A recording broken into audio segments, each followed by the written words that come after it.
It's a story that has been told countless times by countless people throughout human history. And the reason is because it's the most important story in the history of the world. It's the account of a man being brutally beaten and murdered on one of the most appalling torture instruments the world has ever seen. For some in our world, this story is the center of their lives, the axis of their worldview, the foundation on which everything else stands. For some, it's a myth to be respected for sure, but little more. For some, it's ultimately to be ignored or even fought against.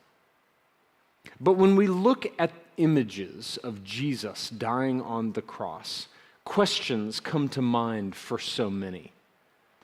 Why did he have to do that? What was the purpose? What did that accomplish? And the fact that the story doesn't end with his death, but rather leads to his resurrection, his coming back to life, well, that doesn't stop us from having questions. I mean, how on earth did he rise from the dead? What did his resurrection overcome? What, if anything, does his resurrection mean for me? On Sunday, April 17th, Easter, we're beginning a new lesson series here at GNG called The Truth About the Cross. It's the 6th part of our 7-part series, a walk through what we're calling the 7 C's of biblical history. And our aim over these 2 weeks is to examine the cross and the empty tomb to determine what exactly was going on in those world-changing moments.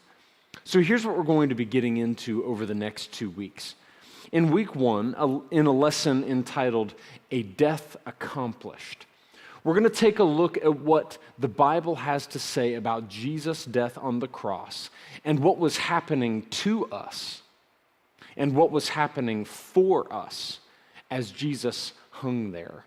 Now, many of you are probably much more familiar with celebrating the empty tomb on Easter Sunday. I mean, it's called Resurrection Sunday for a reason.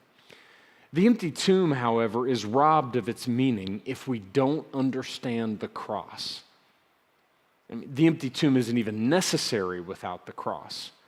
So on this particular Easter Sunday, we're going to focus on Jesus' death. And we're going to look at 6 things that Jesus accomplished on the cross and the impact they have on us both now and in eternity. In week 2, we're going to have a lesson entitled A Death Overcome. A Death Overcome. And on Sunday, April 24th, we're going to look at Jesus' resurrection and see what Jesus overcame. Now, to be sure, he overcame death. That much is obvious in the text of the scripture. But what else? What else did he overcome? What other enemies did Jesus vanquish in the moment that he stepped out of that tomb?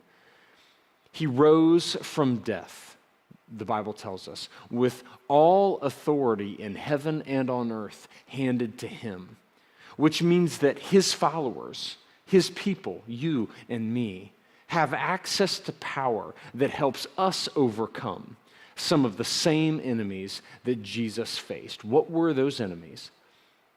And how did he overcome them?